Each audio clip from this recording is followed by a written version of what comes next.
Ok, gravando. Então vamos lá, pessoal. Bom dia a todos. Vamos começar a nossa aula de Eletrônica 1. Então, a aula de hoje é o último tópico antes da penúltima unidade. Tá? Então, até agora nós falamos sobre diodos, né? Então, hoje nós vamos ver os últimos tipos de diodos, são os chamados diodos especiais. E na próxima aula nós já vamos começar transistores. Tá? Então, tem mais um mês de aula, mais ou menos, e nós vamos finalizar, então, a disciplina com transistores bipolares, tá? Que é a última unidade da disciplina, ok? Então, vamos lá. Então, hoje são esses três diodos, que são diodos especiais, têm características bem diferentes daqueles do diodo convencional que nós estudamos até agora, tá? Então, vamos lá. Então, o primeiro diodo especial que nós vamos ver é o fotodiodo, tá? Então, o que é o fotodiodo? Então, como o próprio nome diz, ele foto, né, está relacionado com luz, né? Então, é um diodo, tá? Ele é o nome é composto de duas partes, né? Diodo, que nós já sabemos o que é, né? Já estudamos, e foto, que vem de luz, tá? Então, ele é um diodo sensível à luz, ok? Então, ele também é um elemento semicondutor, ele também é formado por uma junção PN, né? A junção de dois materiais, um do tipo P e um do tipo N, tá? E para que ele serve? Ele serve para a gente fazer a detecção de um sinal luminoso, tá? Então, como é que a gente faz para utilizar esse diodo? Ele sempre vai trabalhar geralmente na região de polarização reversa, tá? E quando incidir uma luz sobre ele, né, ele tem que ter por exemplo, quando a gente está trabalhando com diodo convencional, o diodo ele era opaco, né? Ele não permitia passagem de luz, tá? Porque a junção PN lá dentro do diodo, ela estava dentro do encapsulamento que não conduzia luz, tá? A luz não conseguia chegar até na junção. Já esse diodo não, ele tem uma região específica dele que permite que a luz incida diretamente sobre a junção PN, ok? Então, quando a luz incidir sobre essa junção PN, que vai atravessar uma região específica do fotodiodo, o que essa luz vai fazer? Ela vai alterar a corrente de fuga. Tá? Por quê? Porque esse diodo aqui ele vai estar sempre reversamente polarizado. Tá? Então, nós vamos ligar ele assim. Ó. Nós vamos ter uma fonte de tensão, uma resistência aqui, e daí aqui nós vamos ter o nosso fotodiodo ligado assim. Tá? Então, o símbolozinho dele pode ter esse círculo ou não, tá? A diferença é que ele tem as setinhas de luz apontando para ele, ao contrário do LED. O LED nós tínhamos as setinhas apontando para fora, porque ele emitia luz. Tá? Já esse diodo aqui não, esse diodo ele recebe luz. Tá? Então, quanto mais luz incidir sobre ele, mais corrente vai passar contrária a ele. Então, se você olhar nessa curva aqui, ó, uma curva tensão corrente, então nessa região aqui, ó, considerando como sendo a tensão aqui, a tensão direta do diodo, né? Então nós temos uma região onde a tensão aqui é negativa. Tá? Então nós temos região negativa de tensão e quanto mais luz, tá? O que é mais luz para nós? Né? Como é que a gente mede a luz? Nesse caso, no fotodiodo, é medido em função da quantidade de energia que essa luz contém. Tá? Então, e ainda uma energia, como se fosse uma densidade de energia. Então, isso aqui, a unidade de luz para nós aqui vai ser miliwatts, tá? Miliwatts por centímetro quadrado, tá?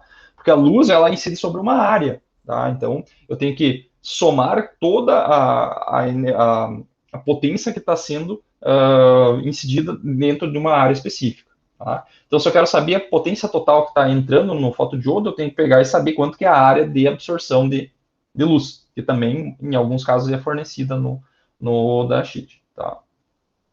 Então, esse diodo aqui ele vai funcionar nessa região reversa. Quanto mais luz eu tiver, mais corrente reversa.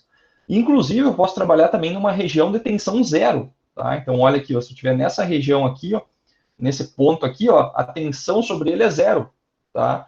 Então, como é que pode um elemento de circuito que, com tensão zero, permite passagem de corrente? Tá? Então, ele tem uma característica muito semelhante a uma fonte de corrente. Fonte de corrente é justamente isso, né? Fonte de corrente eu posso ter zero de tensão em cima dela, tá? Zero de tensão e mesmo assim ter corrente. Tá? Então, esse aqui é um dos poucos elementos que você consegue fazer isso. Okay? Então, posso trabalhar nessa região reversa, mas também posso trabalhar numa região levemente positiva aqui. Também vai funcionar, ok? Beleza? Então, o funcionamento dele é muito simples, né? Basicamente, eu preciso ter uma resistência para limitar essa corrente, tá? E quanto que vai ser essa corrente? Essa corrente do fotodiodo ela vai ser na ordem de, no máximo, 1 miliampere, tá? Geralmente fica na faixa de microamperes, tá? Então, ele é um diodo de sinal, tá? Não vou processar potência com ele, tá? Então, você sempre na ordem de nanoamperes quando ele estiver praticamente desligado, microamperes, no máximo miliamperes. Tá? Então, uma correntezinha bem pequena. Então, ele vai servir para receber um sinal luminoso, que eu quero fazer a leitura desse sinal luminoso, e depois eu tenho que amplificar ele. Tá? Como é que eu vou amplificar esse sinal? Aí a gente teremos que utilizar algum tipo de amplificador, que vocês vão ver nas próximas disciplinas. Tá? Ok? Então, quando a gente está falando de dúvidas daqui, tudo tranquilo? Beleza? Não sei se ficou alguma dúvida daqui. Então, é simplesmente um diodo sensível à luz. Tá? Qualquer coisa pode perguntar. Vamos ver algumas curvas de um fotodiodo. Então, aqui eu tenho um fotodiodo comercial. Tá? Esse diodo aqui ó, é por esse código aqui, ó, PD 333, que é o part number, que a gente chama, né, o código desse fotodiodo. Então, aqui eu deixei o link, vocês podem entrar lá e olhar o datasheet dele, que é dessa empresa, é Everlight. Tá? E esse fotodiodo ele pode ser utilizado para várias aplicações. Depois eu vou mostrar algumas aplicações mais específicas. Tá?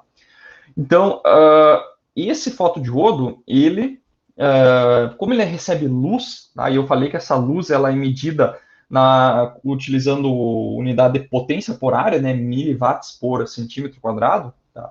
Então eu tenho uma certa intensidade de luz, tá? E a luz, pessoal, ela pode estar em diferentes comprimentos de onda, ou diferentes frequências, ou diferentes cores, como vocês podem também interpretar assim. Tá? Então, esse fotodiodo aqui, ó, ele tem uma sensibilidade em alguns comprimentos de onda diferentes. Tá? Então, a sensibilidade máxima dele acontece nesse ponto aqui. Ó. Então, nesse eixo aqui nós temos sensibilidade espectral relativa. Tá? Então, significa o quê? Que quando eu tiver nesse comprimento de onda aqui, que é o comprimento de onda de 940 nanômetros, tá? Isso aqui, eu já vou mostrar qual cor que isso representa. Então, 940 nanômetros eu tenho a máxima sensibilidade. Então, se eu colocar incidir luz nesse comprimento de onda, eu vou ter a máxima corrente, tá? Então, agora, se eu estiver trabalhando, por exemplo, com 1.100 nanômetros, eu vou estar trabalhando basicamente com metade da quantidade de corrente que ele vai produzir, tá? Então, e se eu estiver fora dessa faixa aqui, ó, eu posso incidir luz nesse comprimento de onda, mas não vai produzir corrente no fotodiodo. Tá? Então, ele é sensível em uma faixa específica de comprimento de onda. Tá? Que comprimento de onda que é esse? Então, a gente tem aqui todo o espectro eletromagnético, né, que começa lá em raios gama, que são comprimentos de onda muito pequenos. Tá? Então, isso aqui é um A com um chapéuzinho em cima, né? Não sei se vocês já viram essa unidade aqui, esse submúltiplo. Isso aqui é um Armstrong. Isso aqui corresponde a 1 vezes 10 na menos 10. A gente não usa porque a gente utiliza mili e micro, né, que são unidades mais próximas que a gente utiliza, né? Então, esse cara aqui, ó, ele está lá na faixa de microamperes, tá? De micronanômetros, tá? Então, são comprimentos de onda muito pequenos, né? Porque raios gama são ondas eletromagnéticas de alta intensidade de energia, tá? Que tanto é que se um raio gama incide sobre uma célula, né, ela consegue romper até o DNA da célula, né? Então ela é extremamente danosa para tecidos, né, para seres vivos, né? Por isso que a gente chama de radiação, um tipo de radiação, né? Então ela é extremamente danosa. Já a raio-x aqui já tem um comprimento de onda um pouquinho maior, na hora de mili, micro também. E raio-x ele consegue atravessar até a pele, só que não consegue atravessar bem ossos. Por isso que a gente utiliza raio-x para fazer radiografia, né? Aqui nós temos ultravioleta. E o ultravioleta, pessoal, ele está um pouquinho abaixo da luz visível, né? Então, o violeta, que é a menor cor aqui, ó, é 400 nanômetros, tá? 400 nanômetros, e a frequência, o comprimento de onda, o maior comprimento de onda que a gente consegue enxergar é o vermelho, que está nessa faixa aqui de 700 nanômetros, tá? Então, 700 nanômetros é a máxima, o máximo comprimento de onda que a gente consegue enxergar. E onde é que está esse cara aqui? Ele está um pouquinho acima da luz visível. Então, 700, a partir daqui a gente enxerga, e daqui para cima a gente não enxerga. Então, esse fotodiodo aqui, ele é feito para trabalhar com luz infravermelha. Tá? Então, ele está numa frequência que a gente consegue... que a gente não consegue mais enxergar. Tá? Então, se a gente olhasse para o... Nesse caso aqui, ele é o fotodiodo, ele está recebendo a luz, né? Mas ele poderia... se eu quero transmitir informação, eu tenho que ter um emissor, né? Então, eu vou ter que ter um LED, tá? Um LED infravermelho que vai emitir luz e esse fotodiodo vai receber essa luz. Então, teria uma forma de onda eletromagnética de infravermelho circulando ali, a gente não veria ela, tá? Porque nós não conseguimos enxergar infravermelho e nem ultravioleta, tá? Apenas nessa faixa. Então, existe toda essa faixa do espectro eletromagnético, nós só conseguimos ver esta faixa aqui. Tá? Por que a gente só enxerga essa faixa aqui? Porque o nosso olho tem uma dimensão tal que o comprimento de onda que chega lá na nossa célula, que faz a detecção da luz, ela tem um comprimento tal que ela detecta somente essa faixa. Tá? Então, ela tem um tamanho muito pequeno. Então, se a gente quisesse enxergar uma forma de onda maior aqui, ó, com um comprimento de onda maior, a gente precisaria ter uma célula maior. Tá? Então, tudo tem a ver com o tamanho do receptor. Tá?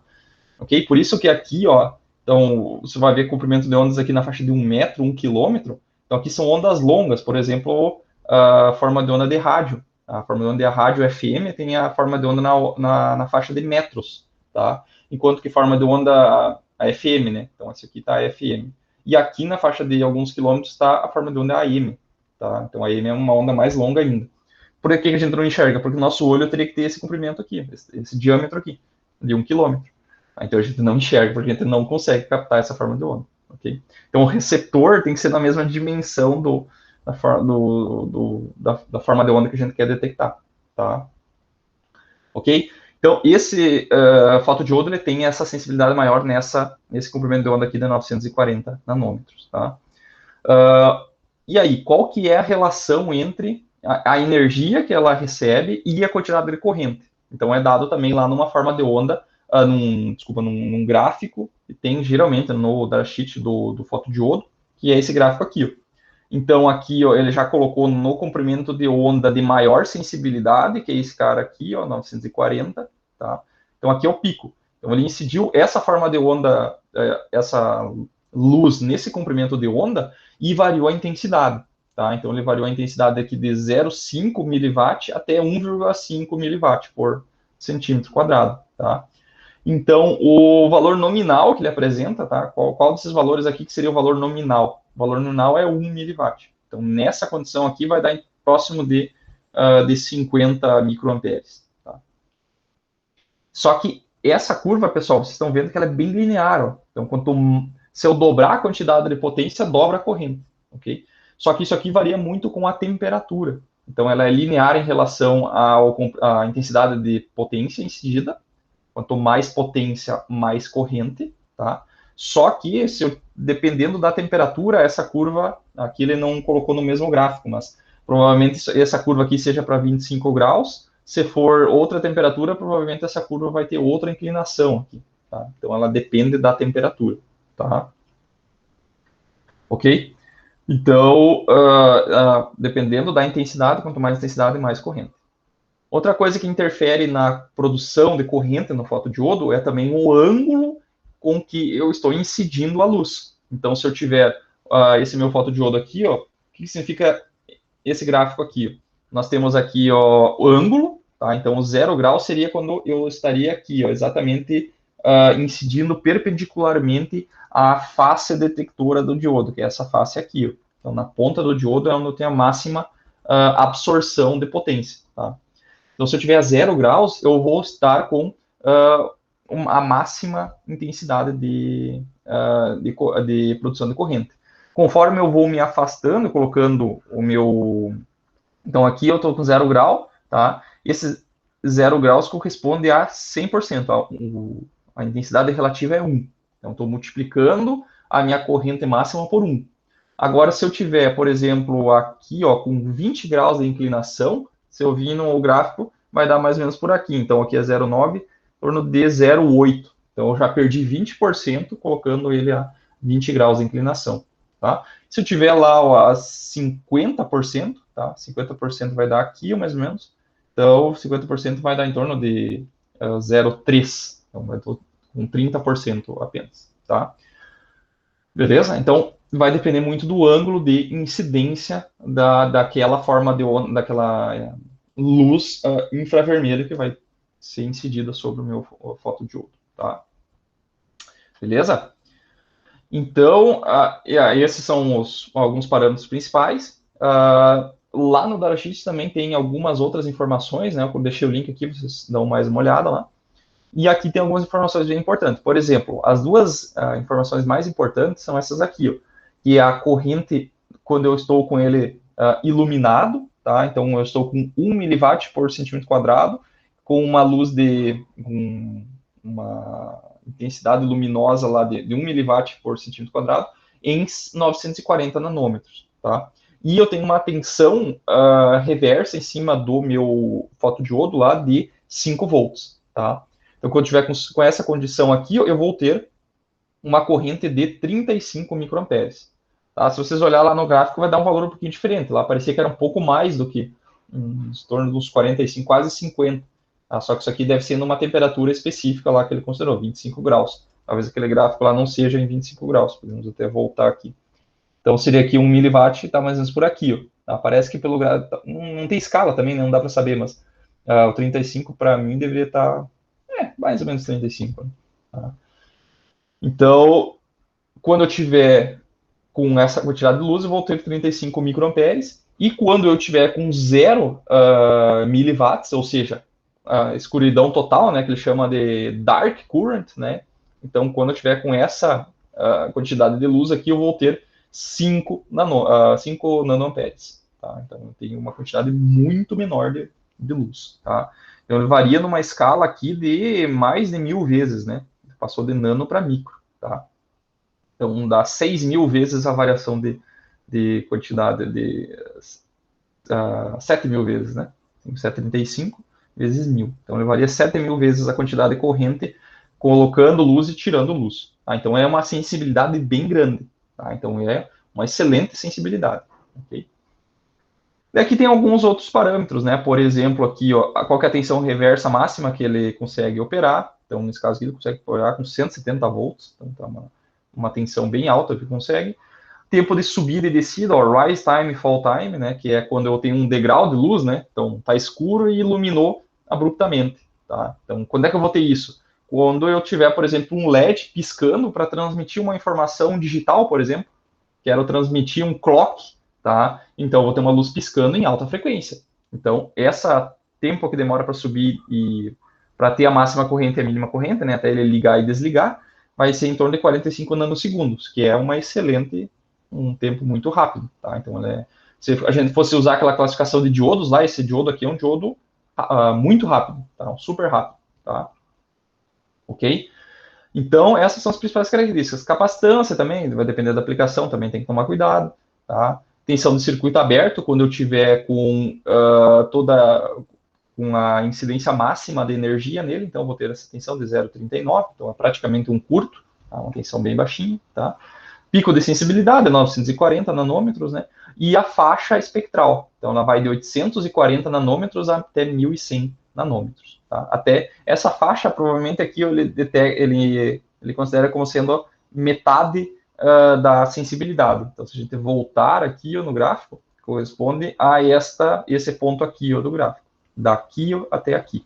Tá? Então, essa aí é a banda espectral, porque abaixo disso já perdeu 50% de sensibilidade, já fica muito complicado de utilizar ele. Provavelmente pode ser que até ele tiver uma comunicação digital passando por ele, pode ser que não detecte, tá? Dependendo do... Porque ali ele teria na massa, já perdeu 50%, então se eu variar um pouquinho o ângulo de incidência, ele já vai perder mais ainda, né? Porque daí eu tenho que pegar aquele 50% e ainda multiplicar por esse outro coeficiente aqui que depende do ângulo. Então, se lá perdeu 50% e eu estiver trabalhando aqui com, por exemplo, 40% de inclinação, Então, ele perdeu 50% num, 50% no outro. 0,5 vezes 0,5 vai dar 25% só de corrente. Daí pode ser que o meu detector não consiga identificar esse sinal. Tá? Ok? Então, vamos fazer só um exemplo aqui de como é que eu poderia utilizar este fotodiodo. Tá? Então, aqui, como é que eu faço para detectar um sinal, tá? Porque, como eu falei, quando eu incidir quando eu tiver uma fonte luminosa ligada aqui, produzindo 1 miliwatt por centímetro quadrado, ela vai incidir essa luz sobre o fotodiodo, esse fotodiodo vai conduzir corrente, tá? Como é que eu faço para transformar essa corrente num sinal que, por exemplo, possa entrar na porta de um Arduino, ou de um microcontrolador, de um PIC, alguma coisa, né? Eu tenho que ler esse sinal, né? Eu tenho que detectar esse sinal, tá? Como é que eu faço para transformar isso? Eu utilizo um resistor. Tá? Então, nessa configuração aqui, o que vai acontecer? Quando eu tiver a luz incidindo sobre o fotodiodo, ele vai conduzir corrente, tá? Essa corrente vai percorrer esse resistor, e essa tensão VO aqui vai ser uma função, então, dessa corrente. Nós já vamos ver como é que a gente identifica. Tá? E, então, quando tiver luz, nós vamos ter corrente passando aqui. Quando a fonte de luz estiver desligada, ou seja, 0 miliwatt por centímetro quadrado, esse fotodiodo aqui vai estar desligado. Tá? Então, como é que vai ser esse sinal aqui de saída quando eu tiver luz ou não? Tá? Para fazer isso, eu tenho que primeiro projetar esse resistor aqui. Tá? Como é que eu faço para projetar esse resistor? Então, eu fiz um exemplo aqui, eu coloquei minha tensão de alimentação aqui, VCC de 10 volts, tá? E eu tenho esses dois parâmetros aqui, 35 microfarads, desculpa, tenho 35 microamperes, que é o meu IL, né, que é a corrente de light current, né, que é a corrente quando eu tenho luz, ou seja, né, lembrando que o arroba aqui em inglês a gente lê como at, né, e at em inglês significa em, então é 35 microamperes em 1 miliwatt por centímetro quadrado, e 30 nanoamperes quando eu não tenho luz, quando eu tenho 0 miliwatt por centímetro quadrado, tá? Então, eu tenho a corrente quando ele está ligado e a corrente quando ele está desligado, tá? Então, o que vai acontecer? Nesse circuito aqui, tá? Seria a condição onde ele está totalmente ligado, com 1 miliwatt por centímetro quadrado. Então, nessa condição, eu vou ter a máxima corrente, tá? Se eu tiver a máxima corrente, o que vai acontecer? A tensão que vai ter aqui na saída, ela vai ser quanto? Ela vai ser... essa corrente vai atravessar esse resistor aqui, tá? Então, nesse caso aqui, eu teria a corrente máxima, tem IL, tá? Então, se a gente quiser saber a tensão VO, eu tenho que fazer um Kirchhoff, né? Nesse ponto eu tenho mais VCC, então esse meu circuitinho equivalente, ele fica assim, ele fica mais VCC, tá? Aqui tá aterrado, aqui está o meu resistor, e aqui eu tenho a tensão VO, que eu vou representar como uma fonte de tensão, tá? Que eu quero descobrir quanto que é. Aqui é o meu R, e aqui está passando IL, tá? Então, como é que eu faço uma malha aqui, Você vai ficar menos VCC, mais R vezes IL, e mais VO, tá? Igual a zero. Então, quanto que é o meu VO? Meu VO é VCC menos R vezes IL, tá? Então, o que vai acontecer? A corrente, ela produz uma queda de tensão, tá? Por isso que é um menos na frente. Ele vai descontar uma parcela, porque isso aqui tem unidade de volt, né? R vezes I é volt, é a primeira lei de Ohm. Então, aqui eu tenho 10 volts, tá? E aqui eu tenho uma queda de tensão controlada pela corrente, tá? Então, quando eu tiver com a corrente máxima, tá? Ele vai descontar a tensão. Então, isso aqui vai ser a tensão mínima, tá? Então, para fazer esse projeto, nós vamos considerar que a tensão de saída, nesse caso, vai ser aproximadamente zero, tá? Vai ser aproximadamente 0 volt. Então, isso aqui, vai ser 0 volt para nós, tá? Desculpa, o total, tudo isso aqui, vai ser 0 volt, tá? Nós vamos igualar isso aqui a zero, ok? Então, a tensão de saída aqui vai ser aproximadamente zero, então esse total aqui dá zero. Então, o que vai acontecer? Nós temos que a tensão nós já sabemos, né? A corrente nós já sabemos, falta achar o resistor, tá? Então, o resistor, ele é a tensão dividido pela corrente IL, que é a corrente máxima, tá? Então, igualando isso aqui a zero, nós temos a corrente máxima. Então, dividindo ali 10 volts, né, por 35 microamperes, isso aqui dá em torno de 285 kΩ. Tá? Então, isso aqui seria uma resistência que a gente poderia colocar nesse circuito aqui, para que, quando eu tivesse a corrente máxima, essa tensão aqui seja aproximadamente zero. Ok? Beleza? Então, projetado esse resistor aqui, ó, daí a gente pode fazer o caminho reverso de novo. Agora eu vou pegar e vou substituir aqui e vou ver quanto é que vai dar aqui de tensão na saída. Tá? Depois de projetado, eu vou só apagar esse cara aqui. Apagar aqui, caneta. Tá? Então, a corrente agora do nosso fotodiodo, ela é igual à corrente máxima, tá? Por quê? Porque eu estou incidindo a máxima quantidade de luz aqui, 1 miliwatt por centímetro quadrado. Então, incidindo essa intensidade luminosa, eu teria a corrente máxima, tá? Tendo a corrente máxima, eu posso agora tentar calcular qual que vai ser a minha tensão VO, tá? Então, a minha tensão VO é VCC menos a queda de tensão, como eu já tinha feito aqui pelo Kirchhoff, tá? Então, substituindo, o VCC vai dar 10 volts, R 285K e a corrente 35 micro. Vai dar em torno de 25 milivolts, porque eu arredondei essa resistência, tá? Senão teria uma resistência que daria exatamente zero. Tá? Então, a nossa tensão aqui vai ser aproximadamente zero. Tá? Então, o resistor, pessoal, ele é projetado para a condição de máxima corrente. Tá? Quando tiver a máxima corrente, eu projeto esse resistor. E depois eu quero desligar a fonte luminosa. Tá? Desliguei a fonte e quero ver quanto que vai ser minha tensão de saída. Tá? Então vai ser VCC R vezes agora a corrente D, né, que é o I dark, corrente no escuro, tá? Não tenho luz. Okay? Então substituindo vai ser VCC menos 275K vezes agora 30 nano, tá? Que é a corrente do quando o LED está praticamente desligado. Tá? Fazendo esse cálculo aqui, vocês vão dar que vai dar 9,99 volts. Então, é aproximadamente 10 volts. Tá? Então, olha aí. Ó. Esse circuito ele ficou como se fosse um circuito inversor. Tá? Então, a presença da fonte luminosa desliga a saída. Tá? Ele está com uma operação inversora. Então, quando tem luz, a tensão vai para zero. E quando não tem luz, a tensão é VCC. Tá? Isso é uma possibilidade. Então, eu estou trabalhando com um detector de luz inversor. Tá? Quando tem luz, desliga a saída. Ok? Entendido até aí? Tranquilo? Sim. Tranquilo, né? Ok? Então, eu estou controlando uma tensão de saída a partir de uma luz produzida. Onde é que viria essa fonte luminosa? De um LED. Tá? Então, eu poderia ter aqui uma fonte, um resistor e um LED. Tá? Tem um LED aqui, posso colocar uma chave aqui, né, para me interromper a passagem de luz. E daí, esse LED aqui, ó, ele vai produzir luz e aí eu vou apontar um para o outro. Um LED para um de outro. Tá? Qual a vantagem disso?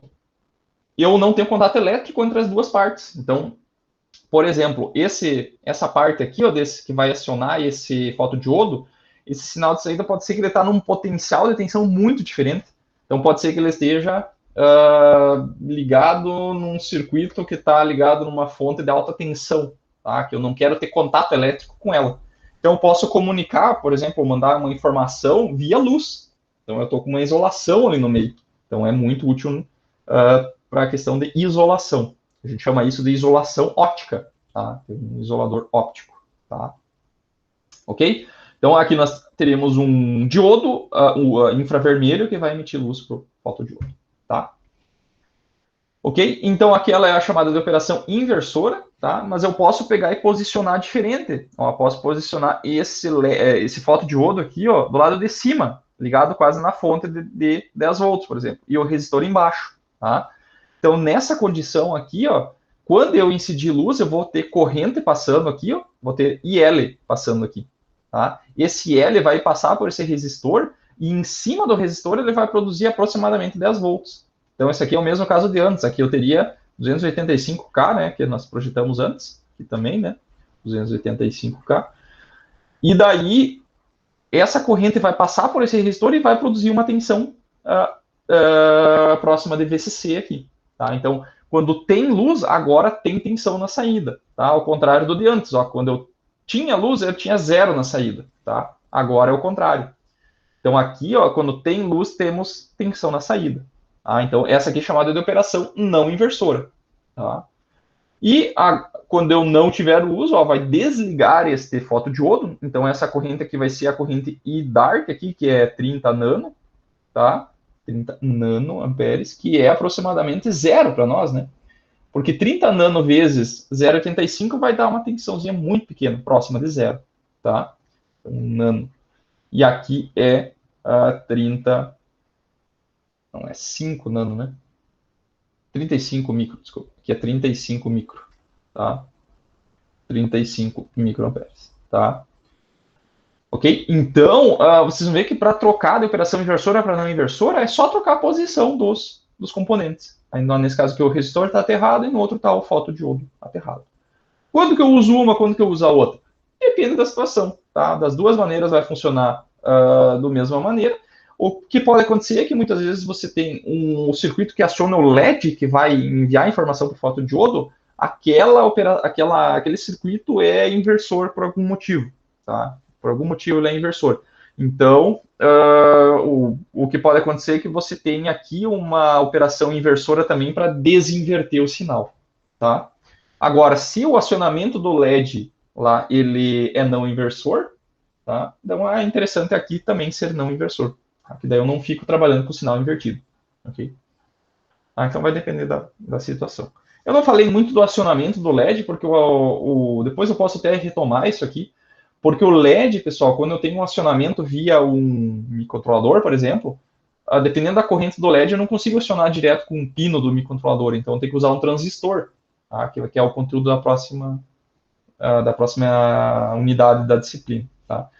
Mas eu poderia ter assim, por exemplo, um exemplo bem simples, aqui eu tenho um Arduino, tá? Eu falo de Arduino porque eu acho que é o microcontrolador mais conhecido aí, muitos conhecem, tá? Mas poderia ser um Arduino, poderia ser um PIC, tá? Poderia ser um Tiva, tá? Que são outros tipos de microcontroladores aí que vocês vão ver. Todos esses três aqui vocês vão ver durante o curso aí, tá? Então ele estaria aterrado aqui, digamos que ele tivesse em 5 volts, tá? Então aqui ele poderia acionar o LED, tá? Ele pode acionar o LED assim, tá? Então aqui ele estaria assim. Aqui eu teria que ter um resistor, né? Estaria assim. E aqui eu teria meu fotodiodo, tá? Ligado a... Poderia ser nessa configuração aqui ou naquela outra lá, tanto faz. Assim, né? E aqui ligado em 5 volts também, tá? Então aqui seria a minha saída, meu VO, tá? Então só tem que posicionar eles um de frente para o outro.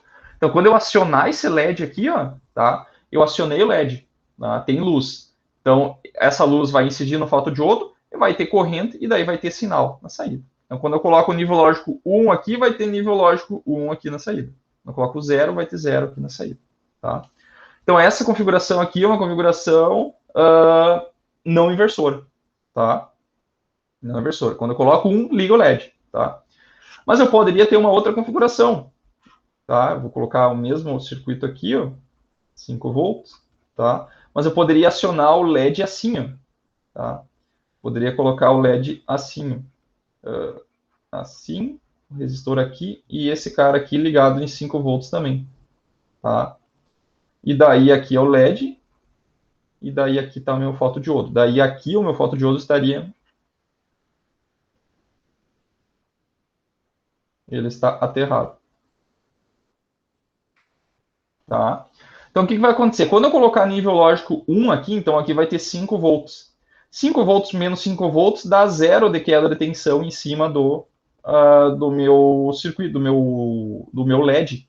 Então, quando eu colocar nível lógico alto, ou seja, 5 volts aqui, o meu LED apaga, tá? Quando o meu LED apaga, o que vai acontecer? Não vai ter corrente aqui no fotodiodo. Então, nesse cara aqui, ó, vai ter zero de queda de tensão no resistor, aqui vai ter 5 volts. Então, quando eu colocar 5 volts aqui, vai ter 5 volts lá, tá?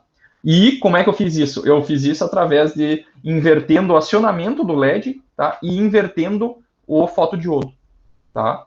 Quando eu colocar zero aqui, ó, 0 volt, daí eu vou ter um caminho para a corrente, né? Porque nesse ponto vai ser zero, eu vou ter 5 volts aqui em cima, né?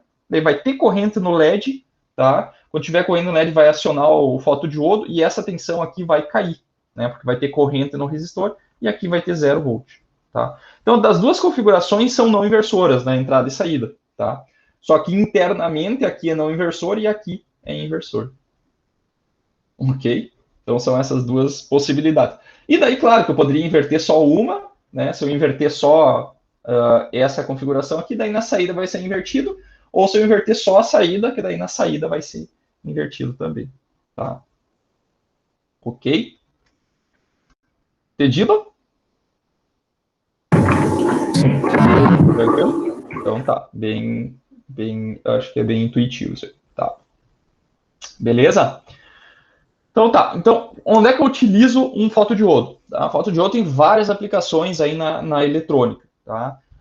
Um circuitinho que foi muito utilizado antigamente, hoje não se é utilizado mais tanto, mas os mouses antigos, para quem é da velha escola aí, sabe que antigamente os mouses não eram a laser, né? Não tinha um sensor laser embaixo. Ele tinha um encoder. Tá? O que é um encoder? Ele é um sensor que é utilizado para medir posição, tá? Posição e velocidade. Ok? Então, o que acontece? Nós temos aqui, ó, dentro desse componente aqui, que é um componente único, de um lado aqui nós temos um LED e do outro lado nós temos um fotodiodo. Tá? Então, ele fica detectando se passa alguma coisa aqui na frente. Então, se não tiver nada na frente, ele está recebendo a máxima luz. E se tiver um obstáculo aqui na frente, um papel, por exemplo, ali na frente, ele não vai receber luz e daí vai produzir uma tensão diferente dependendo do circuito na saída. Tá? Então, ele é um diodo e um fotodiodo no mesmo encapsulamento, ok? Então, ele era utilizado num mouse, por exemplo, ele tinha lá uma esfera, né? E daí ele tinha, nessa esfera rolava um eixo, tá? Que na ponta tinha uma roda dentada, tá? Uma rodazinha com vários dentezinhos, e daí ele passava na frente do laser, do fotodiodo, e identificava quando a bolinha estava rolando, que era quando a gente estava empurrando o mouse. Tá? Então era assim que funcionava antigamente. Não sei se vocês já presenciaram esse tipo de mouse. Tá? E outra aplicação é para medir velocidade. Né? Eu quero medir a velocidade de um eixo de um motor, por exemplo. Então eu coloco um encoder, tá? Que ele é basicamente isso aqui. Ó. Então existem vários para comprar, bem simples. Esse aqui eu tenho em casa aqui. Ele é aqui até dá para ver o fotodiodo aqui. Ó. E de um lado tem um LED, no outro lado o fotodiodo. E aqui passa essa roda dentada. Tá? Ele é uma rodinha, né, fininha, de metal, com vários cortes, ó. Tem vários cortezinhos. Esse aqui, se não me engano, acho que é 50 ou 100 dentes, né? 50 vãos que tem dentro dessa roda. Então a gente coloca ela aqui, ó, e ela gira dentro desse cara aqui, ó, e esses dentezinhos aqui, ó, elas passam aqui na frente, no meio desse fotodiodo, e com isso tu consegue contar quantos pulsos são gerados. Daí, se ela tiver, por exemplo, 50 pulsos, pulsos por volta, o que acontece? Quando tu contar 50 pulsos é porque fechou uma volta. Então, eu sei que, digamos que demorou, sei lá, um segundo, né, e eu contei 50 pulsos, quer dizer que está dando uma volta por segundo, tá? Ok? Então, vão ser 60 voltas por minuto, ou seja, está girando a 60 RPM, que é rotações por minuto. Então, com isso, eu consigo contar pulsos, contar tempo e calcular velocidade. Ok? Então, esse aqui é um bem simplesinho, custa uns 10 até uns 30 reais no máximo. Tá? Esse aqui que eu comprei, ele é mais simples, ele é feito para tu acoplar perto de um motorzinho CC, né? Ele é para medir velocidade no motor CC. E aqui tem a roda dentada, né? E tem esses outros aqui que é para Arduino especificamente, né? Esse aqui tu compra, custa uns 10, 15 reais no Mercado Livre.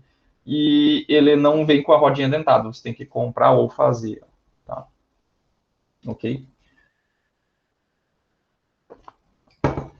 Então, o encoder, propriamente dito, ele é um dispositivo que é muito utilizado na indústria, tá? Que é o chamado de encoder. Então, o que é um encoder? Ele é um dispositivo, é um sensor, tá? Eletromecânico, que a funcionalidade dele é transformar a posição em um sinal elétrico, tá? Um sinal elétrico digital. Então, com a utilização do encoder é possível quantizar distâncias, controlar a velocidade, medir ângulo, número de rotações, posicionamento, rotação de braço robótico. Então, a maioria desses braços robóticos que vocês veem na indústria automobilística é o que mais utiliza, né, para fazer montagem.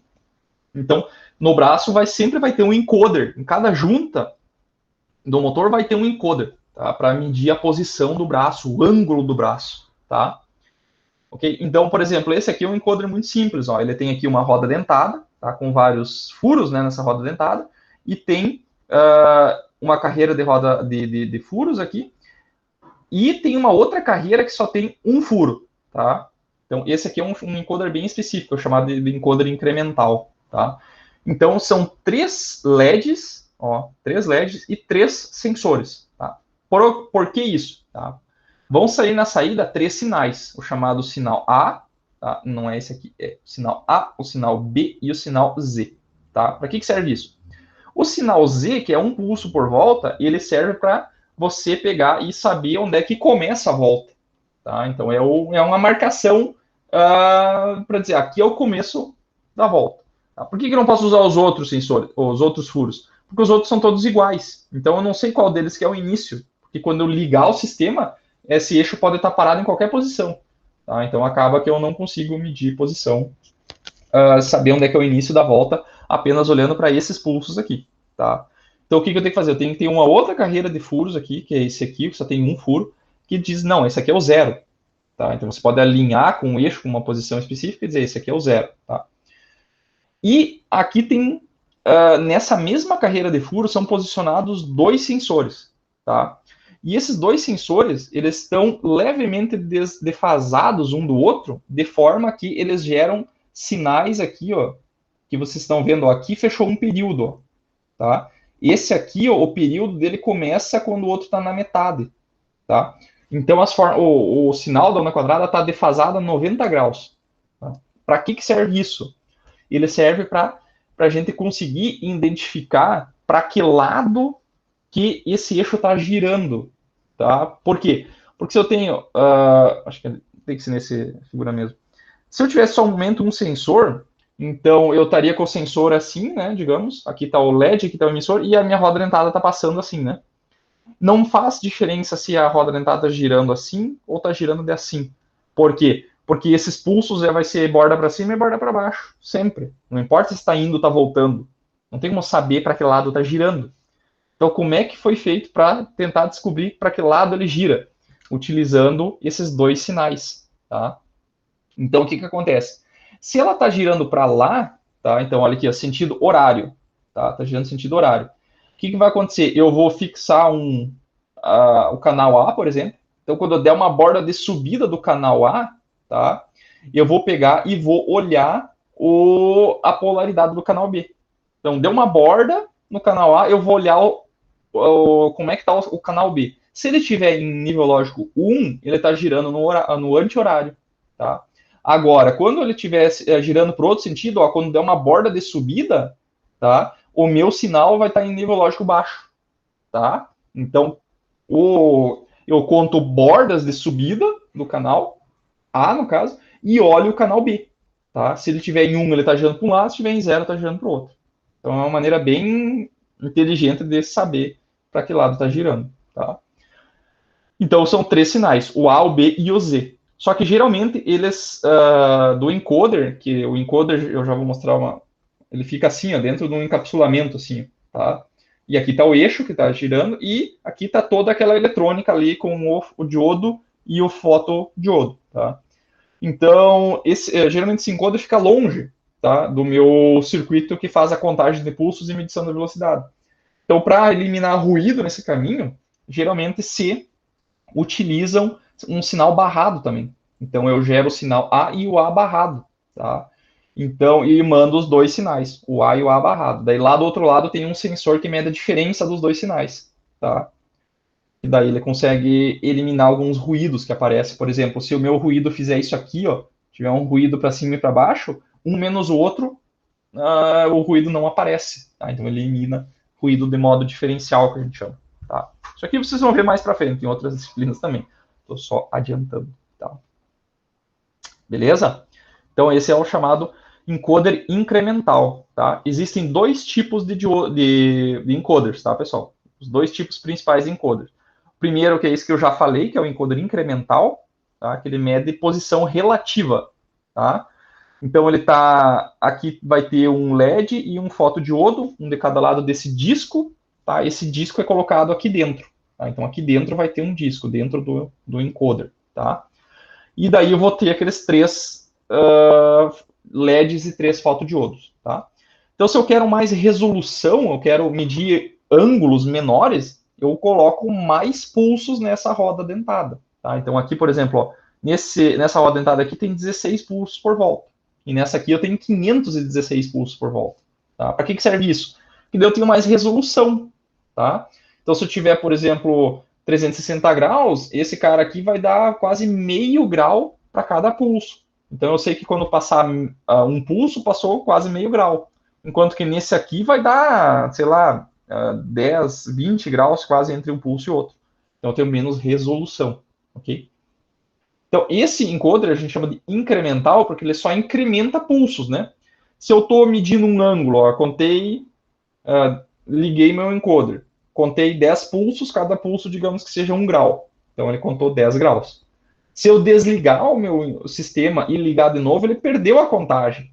Tá? Então, eu não sei mais que passou 10 graus, tem que começar a contar do zero de novo. Tá? Então, ele só incrementa, ele não tem memória. Tá? E pensando nisso, né, e foi criado um outro tipo de encoder, chamado encoder absoluto, tá? O que é o encoder absoluto? Ele mede posição, tá? E esse outro de cima a gente usa para medir velocidade, porque é o tempo entre um pulso e outro. A gente mede a velocidade. O encoder absoluto, ele tem um disco que ele tem um código embutido em cada posição, tá? Então, aqui eu só tinha com um LED e um fotodiodo eu já consigo medir, tá? Só não vou saber a direção, mas um LED e um fotodiodo. Aqui o que é feito? É colocado um disco, tá? E eu coloco os meus fotodiodos nesse sentido, assim, tá? Então eles estão assim, né? Um LED e um fotodiodo, um de cada lado. Um está do lado de cada folha e o outro está dentro da folha, tá? Então, ó, nessa posição aqui ele vai me gerar um código, ó. Digamos que o branco seja 0 e o preto seja 1. Então aqui é 0, 1, 0, 1. E isso corresponde a um ângulo, tá? Aqui ó, vai estar 1, 1, 0, 1. Aqui vai estar 0, 0, 1, 1. Então ele tem códigos impressos nesse disco, tá? Que é chamado um código binário, que é chamado código de Gray, tá? Talvez vocês tenham visto lá em digitais, que é o código de Gray, tá? Que ele é um código que varia sempre um bit cada vez que trocou de posição. Então, cada vez que mudar uma posição, muda apenas um bit. Tá? Tem algumas vantagens nesse tipo de codificação. Tá? Então, se eu quero mais posições, eu pego e coloco mais, eu tenho que botar cada vez mais fotodiodos, que nem esse aqui tem 7 bits, ó, eu preciso de 7 fotodiodos aqui, ó, nessa sequência. Nesse caso aqui, 9 bits, ó, são 9 fotodiodos assim, tá? Então, com isso, mesmo que eu desligue o sensor e ligue de novo, ele está sempre, eu sei a posição onde ele está, tá? Então, ele é bem útil. Claro que precisa bem mais fotodiodos e, consequentemente, ele é bem mais caro, tá? Mais complexo e mais caro, tá? E eu utilizei muito esse encoder aqui durante o meu doutorado, e foi muito, muito, muito utilizado, tá? Funciona muito bem. Então, como ele é um código, esse código é transmitido via uma comunicação, tá? Tem uma comunicação digital que manda esses sinais. Porque senão, aqui eu teria 9 bits, eu precisaria de 9 fios mandando essa informação. Daí isso é codificado num número e é enviado esse número via comunicação digital, tá? Uma comunicação serial, ok? Beleza? Entendido até aí o que é um encoder? Já tinham visto antes? Eu não. Nunca tinham visto, tá? Mas é um dispositivo aí bem utilizado aí na indústria, tá? Ok?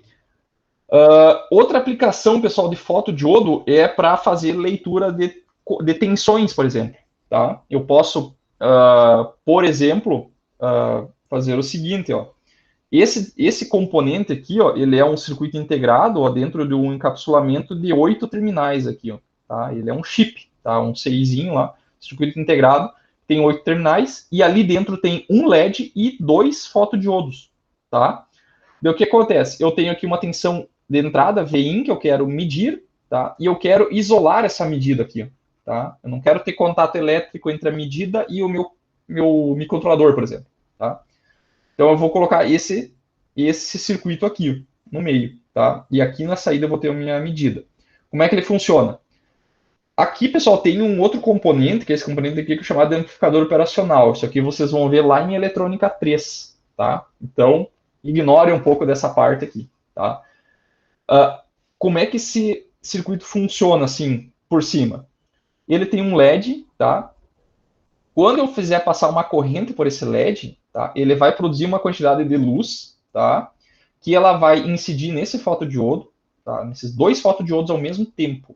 Ele tem um LED que manda luz para dois fotodiodos ao mesmo tempo. E daí, existe uma relação entre essa corrente do LED e a corrente do fotodiodo, que é dado por essa relação aqui, ó, tá? Então, se eu colocar aqui, digamos aqui, ó, 1 miliampere, vamos botar aqui 100 miliamperes, tá? 100 miliamperes, 0,001. Então, eu vou pegar 100 miliamperes e multiplicar por essa constante aqui, vai dar a minha corrente do meu fotodiodo, tá? Então, vai ser uma corrente sempre muito pequena, tá? Então, aqui está 4,8 mili, daria em torno de 48 micro, quando eu tiver 100 miliamperes, tá? Então, é uma correntezinha bem pequena, ok? E daí, o que acontece? Essa constante aqui é chamada de K, tá? Tem o K1 e o K2, ok? Que é o que manda a relação entre a corrente do LED e do fotodiodo 1 e a relação para o fotodiodo 2, tá?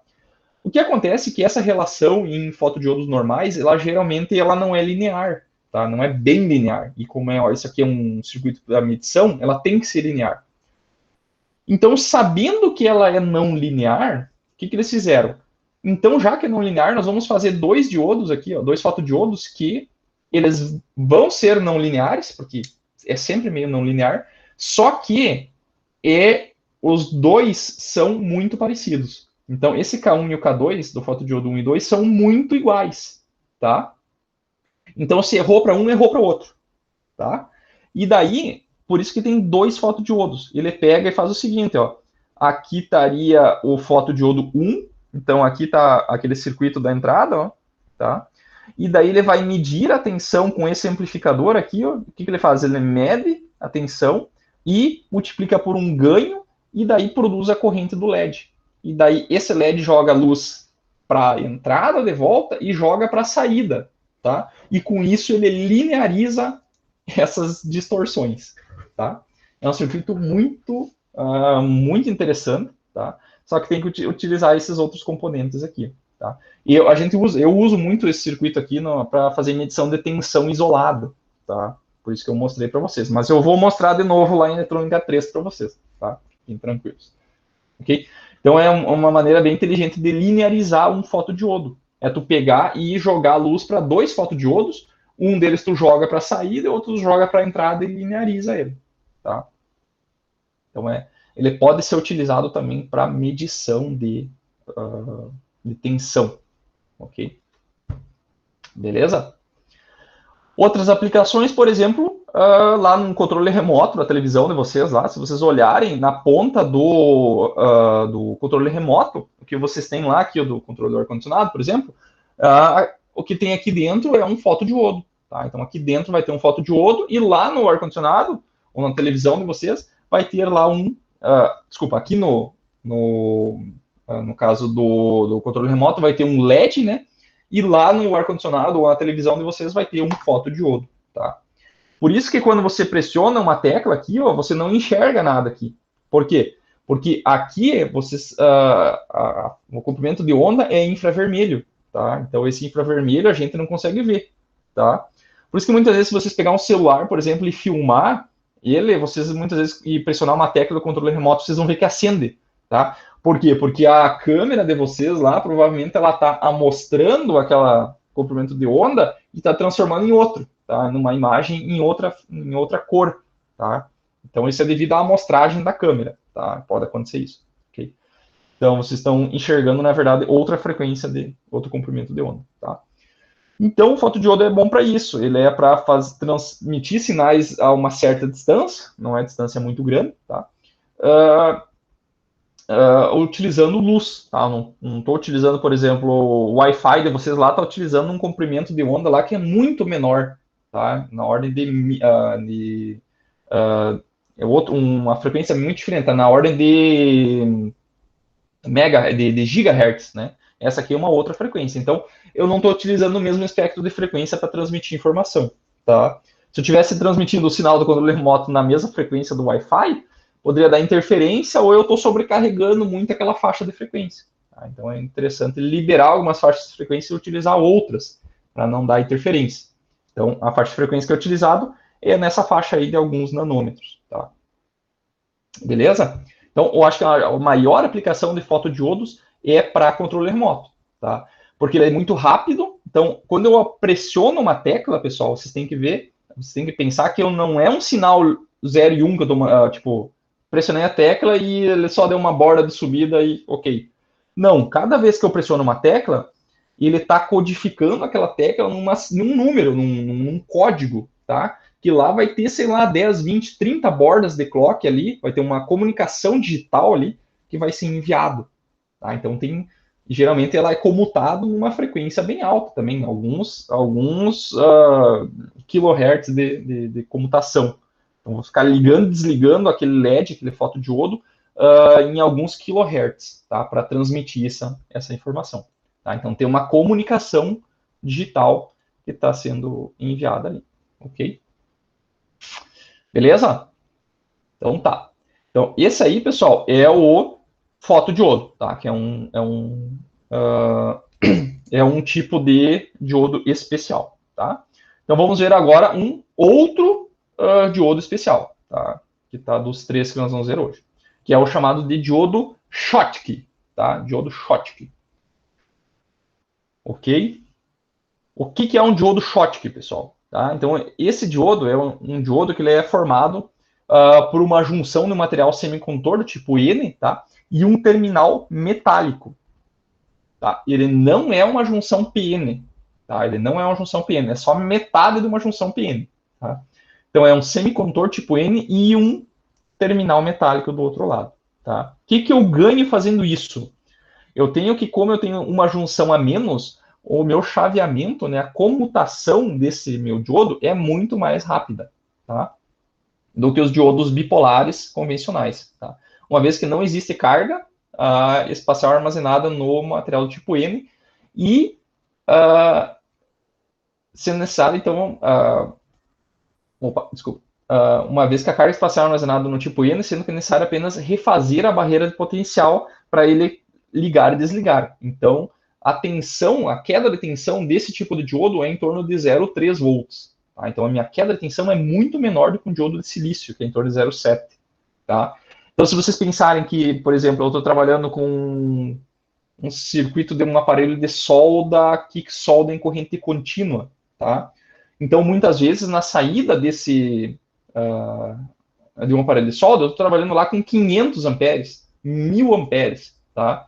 Então, se eu tiver com 1000 amperes, tá, vezes 0,7 volts de queda, eu vou ter 700 watts de perda num diodo, tá? E se eu estiver utilizando diodo Schottky, eu vou ter 0,3. Então, eu vou ter uma queda muito menor, tá? Então, para circuitos onde eu tenho retificação em altíssimas correntes, eu tenho que usar um diodo Schottky, porque eu tenho menos perdas de condução, tá? E de comutação também. Isso aqui, numa aula prática, eu mostro isso aqui para vocês, que se eu quiser comutar um circuito em alta frequência, com diodo convencional, diodo Schottky, um diodo convencional não vai funcionar. E o diodo Schottky você pode trabalhar até megahertz, tá? Sem problema nenhum. Okay? Então, parece só vantagens, né, desse diodo Schottky. Qual que é a desvantagem, tá? Então, como a região N tem uma dopagem muito alta, né, tem mais impurezas nela, para reduzir as perdas de condução, tá? E daí o que acontece é que a tensão reversa que esse diodo pode suportar, ela fica muito baixa. Tá? Então, é cerca de apenas 100 volts. Não consigo o diodo Schottky mais do que 100 volts, tá? Só que daí para correntes muito altas, geralmente a gente está trabalhando com tensão baixa, então não é um grande problema, tá? Ok? Então, vantagens. Baixa queda de tensão, tá? 0,3 volts. Alta velocidade de comutação e menores perdas, tá? E a desvantagem é a tensão reversa, muito baixa, até 100 volts. E ele também tem corrente de fuga reversa um pouco mais alta do que os diodos convencionais, tá? Então, devido a essa a construção dele, acaba que ele tem mais perdas, mais corrente reversa, tá? Ok? Então, a curva dele é semelhante àquela do diodo de silício, só que essa região reversa aqui, que é a zona de bloqueio, ela acaba tendo uma corrente de reversa um pouco mais alta, tá? Enquanto que lá no diodo de silício era na ordem de nanoamperes, microamperes, aqui nós estamos trabalhando com miliamperes, tá? Miliamperes. Ok? O símbolo dele é um pouquinho diferente, tá, pessoal? Então, nós já vimos 3 símbolos, na verdade, 6 símbolos diferentes. Nós vimos LED, fotodiodo, diodo de silício normal, diodo Zener e o diodo Schottky, tá? Então, lembrando como é que era do diodo Zener, tá? Diodo Zener nós tínhamos uma curvinha assim, e aqui nós temos uma curva um pouquinho diferente. Elas têm uma voltinha aqui e uma voltinha aqui, tá? Então, essa aqui é do diodo Zener. Tanto faz para que lado que for a curva, tá? Esse aqui é o símbolo do diodo Schottky, tá? Funciona como um diodo convencional. Para aplicação, para o funcionamento, o diodo convencional funciona de uma maneira convencional, só que com aquelas características de menor queda de tensão e mais rápido, tá? Ok? Tranquilo? Algumas características, tá? O diodo que nós vamos utilizar em aulas práticas, pessoal, é esse diodo aqui, se não me engano, é o 5819, tá? Então, a queda de tensão dele, pessoal, é 40 volts apenas. Tá? Se eu colocar uma tensão reversa de mais do que 40 volts, ele vai queimar, tá? Então, tem que ser tensões baixas, tá? Então, ele consegue trabalhar aqui, a tensão de pico não repetiva pode ser até 48, tá? Corrente média de condução 1 ampere, ok? E corrente de surto, né? Aquela corrente que é só durante meio ciclo, né? De forma de onda senoidal retificada em 60 Hz, provavelmente. Esse período aqui, ó, pode ser até de pico de 25 amperes, tá? Apenas um pulso, ok? Então, ele consegue sempre um pouquinho mais por curto espaço de tempo, tá? Consegue trabalhar até 125 graus. E aqui nós temos a curva, tá, de corrente direta, tá, corrente direta e, desculpa, tensão direta e corrente direta, tá. Então, tem duas curvas, uma para 25 graus e outra para 125 graus. E vocês vão vendo aqui, quanto maior vai ser a minha corrente, a minha queda de tensão aumenta um pouco, tá. Se você olhar para esse cara aqui, ó, que é para 125 graus, ó, 125 graus, ele vai ter aqui os 0,3 volts de queda de tensão, tá? Claro que se eu colocar esse surto aqui, por exemplo, 25 amperes, tá? Então, onde é que está 25 amperes? Está aqui, ó. E tal, 10, 20 é no meio desse cara aqui, ó. Trabalhando com 25 graus, né, eu vou ter 1 volt de queda de tensão, tá? Mas ele não é feito para trabalhar com 25 amperes, é só um pulso, tá? Então, se eu estiver trabalhando aqui, ó, com uma corrente pequena, digamos que eu esteja com 100 miliamperes, eu vou estar aqui com 0,25 volts, tá? E quanto mais quente, tá? Se eu estou com a mesma corrente, e quanto mais quente, menor vai ser a minha tensão, tá? Então, quanto mais ele esquenta, menor a tensão, tá? Só que eu já expliquei, né? Que quando eu tenho essa característica, eu não consigo trabalhar com diodos em paralelo, né? Porque quando eu coloco 2 diodos em paralelo, o que mais esquenta cai a tensão e conduz mais, tá? Então, quanto menor a queda de tensão, ele mais drena a corrente para ele. Daí mais ele esquenta, mais cai a tensão e ele acaba drenando toda a corrente só para ele. Tá? Esse é o problema de trabalhar em paralelo, ok? Beleza? Outras características. Aqui eu tenho a corrente média reversa máxima, tá? Quando bloqueando uma tensão DC. Então, você está olhando aqui, ó, 1 miliampere para 25 graus, e quanto mais quente, tá, maior a corrente de fuga. Então, pode chegar a 10 miliamperes. Tá? Então, uma corrente de fuga bem alta, né? Relativamente alta. Tá? Então, ele conduz 1 ampere para um lado e quando está bloqueando vai conduzir 10 mili. Dependendo do tipo do circuito, pessoal, isso não é permitido. Tá? Então, teria que usar outro tipo de diodo. Tá? Ok? Beleza? Então, acho que é basicamente isso aí de características principais. Tá? Circuito, não vou fazer nenhum circuito com diodo Schottky, porque o funcionamento é basicamente o mesmo. Então, só a única coisa que tem que tomar cuidado é que eu tenho que usar a tensão adequada para ele, tá? Que é de em torno de 0,3 volts. Aqui eu tenho... essa aqui é a tensão instantânea máxima, né? Se você olhar, ele consegue chegar até 0,6 volts para essa condição de teste aqui, tá? Então, para essa condição de teste aqui, tem que olhar no datasheet, não está mostrado aqui, provavelmente deve ser um surto de tensão. Tem um asterisco aqui, tem que olhar no datasheet, lá diz que tipo de teste é esse, tá? Então, foi um teste bem específico lá que fez com que a tensão subisse um pouco mais, tá? Mas, se não, tem que usar essa curva aqui, tá? Então, provavelmente, aquela curva lá que está em torno de 0,5 volts, dá mais ou menos por aqui, ele conduziu correntes bem maiores aqui, corrente de 1 a 10 amperes, ali, que não é o usual, beleza? Aqui até tem a medida de capacitância dele em 1 MHz, então esse diodo Schottky aí funciona em 1 MHz aí, tranquilamente, tá? Ele é um diodo feito para trabalhar em altas frequências.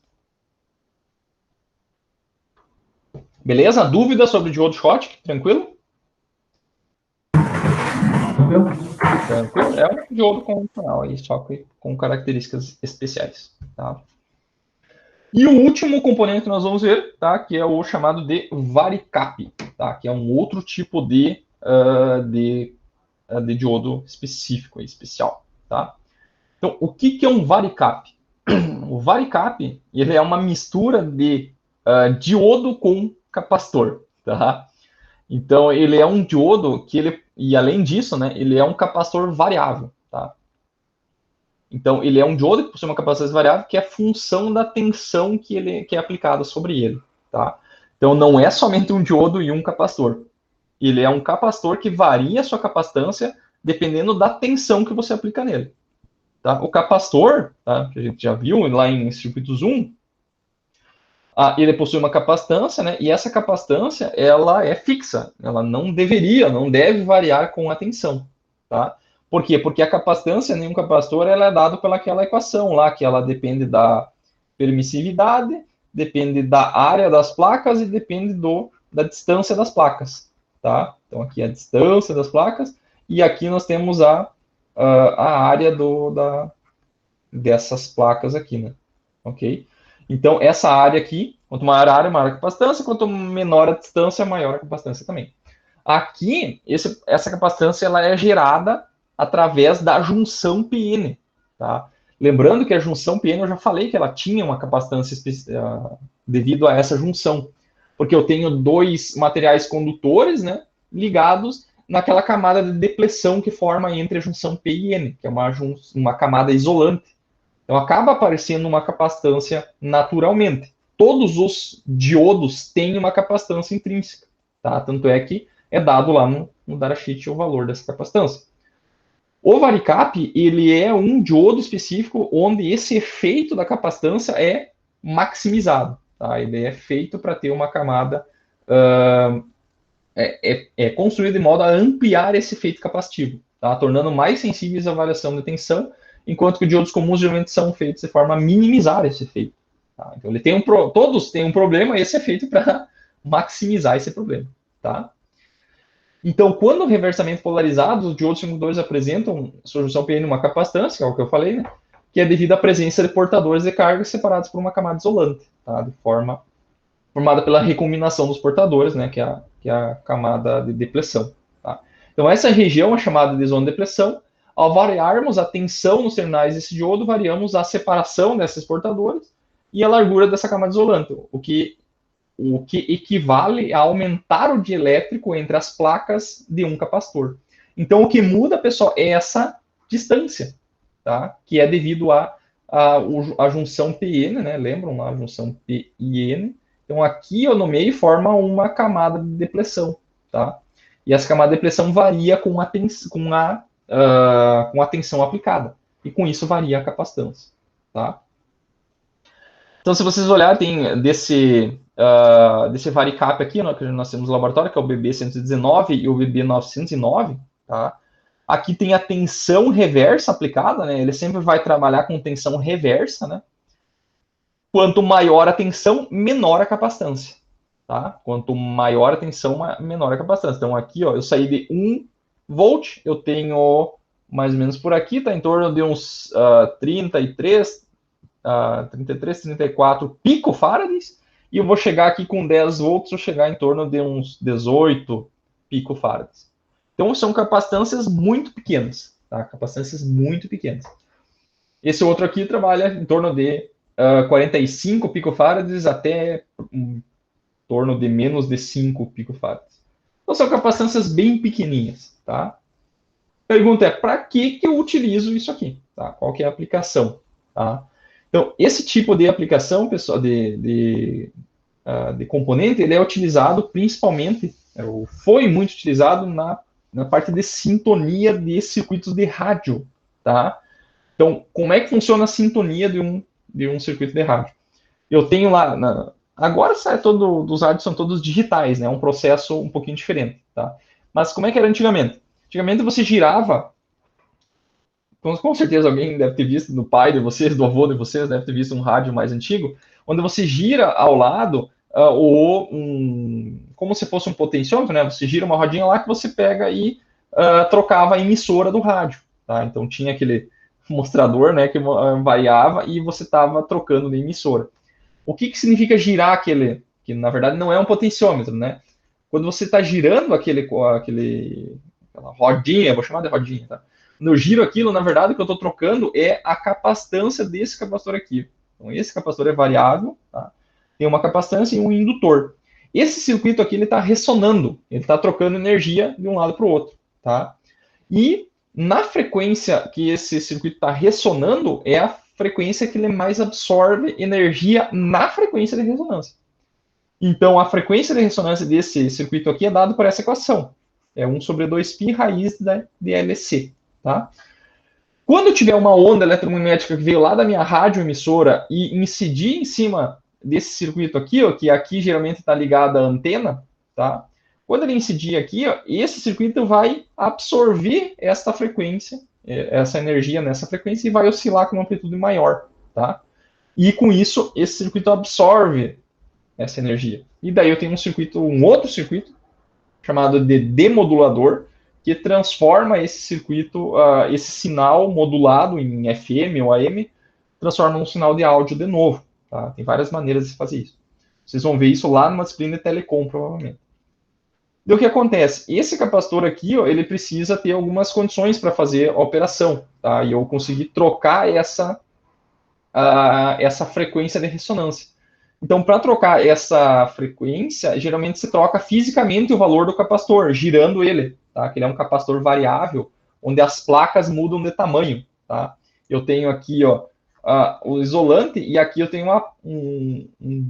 uma placa condutora que eu faço com que ela entre mais dentro do isolante ou saia, tá? Girando aquele carinha. E outra maneira de fazer isso é fazer isso através de uma tensão de controle, tá? Que é através de um varicap. Então aqui eu aplico uma tensão, ó, constante em cima desse varicap, que está ligado aqui, e a capacitância total entre esse circuito aqui varia. Tá? Então, na verdade, eu estou trocando a frequência de sintonia através de uma tensão. Tá? Então, com isso, eu consigo sintonizar, de certa forma, digitalmente, porque essa tensão aqui é mais fácil de produzir digitalmente. Tá? Não tem partes móveis aqui nesse circuito. Enquanto que nesse outro aqui, esse capacitor era variável, eu tinha que mexer ele, era físico o negócio. Aqui não. Aqui é através de uma tensão de controle. Tá? Então é bem mais fácil de eu fazer essa sintonia. Okay? Então, a principal aplicação que eu encontrei foi para a sintonia de circuitos. Nós não vamos estudar isso aqui porque está totalmente fora do escopo da disciplina. Tá? É só para vocês saberem onde que eu poderia encontrar um varicap. Esse circuitinho aqui que eu encontrei na internet que é um modulador, um transmissor de FM. Tá? Então aqui nós temos um microfone, ó, microfone. Aqui está a polarização no microfone e aqui está um circuito oscilador. Ó. Aqui está o capacitor, o varicap, e aqui está o indutor. Então isso aqui ressona, tá? E aqui está ligado na antena, tá? E daí aqui tem um transistor, que é o conteúdo da próxima disciplina. Nós vamos começar a ver na próxima aula. Tá? Na próxima aula nós vamos ver este componente aqui. Tá? Então, esse microfone produz uma tensão aqui que ela varia aqui conforme o som. Tá? Então, se eu grito mais alto, aqui vai ter uma amplitude maior. Então, aqui ó, vai estar uma forma de onda assim, provavelmente. Depende do... Quando eu falo mais alto, aumenta a amplitude. Então, isso aqui ó, passa por esse capacitor, tá? E, através desse indutor, faz com que essa capacitância varie. E, quanto maior a amplitude, o que acontece? Aumenta a amplitude, diminui o quê? Diminui a capacitância desse capacitor. E a frequência é 1 sobre 2π raiz de LC. Então, a tua amplitude de voz está fazendo com que a capacitância varie e daí a frequência varia. Por isso que é chamado de modulador FM, que é modulado em frequência. Tá? Então, quanto maior a amplitude de som, menor vai ser a capacitância e maior vai ser a frequência. Tá? Então, a tensão gerada aqui na antena é uma frequência variável. Quanto maior a intensidade da tua voz, maior vai ser a frequência. Tá? E assim por diante. Tá? Então, esse é um sistema de modulação FM que utiliza Varicap. Tá? Talvez lá em telecom, talvez vocês vejam esse circuito aí. Tá? Beleza, senhores? Então, esses componentes aqui a gente vai ver um pouquinho mais rapidamente, né? O Varicap a gente não vai mais utilizar nem na lista de exercícios, não vai cair só o símbolo, pessoal. Você tem que saber o símbolo e mais ou menos o que ele faz. Mas nós não vamos ver nenhum circuito com Varicap, tá? Ele é só para você saber que existe, simbologia e características principais, tá? Não vamos estudar. O fotodiodo, sim, vai ter na lista de exercício alguns exemplos e junto com o LED com outros componentes, ok? Beleza, senhores? É basicamente isso aí que eu tinha para passar para vocês hoje, tá? Com alguma dúvida? Perguntas? Tranquilo, são bem simples. Tranquilo, beleza. Tá? Então, nós encerramos essa penúltima unidade da disciplina, tá? Próxima aula, então, nós começamos transistores, tá? Eu vou fazer uma lista de exercícios sobre essa última parte e vai ter esses elementos aqui para vocês brincarem. Eu vou tentar colocar hoje, no máximo amanhã, tá? Com alguns para entregarem também. Beleza? Tranquilo? Então tá. Beleza, abraço para vocês. Até a próxima aula. Valeu. Tchau, tchau.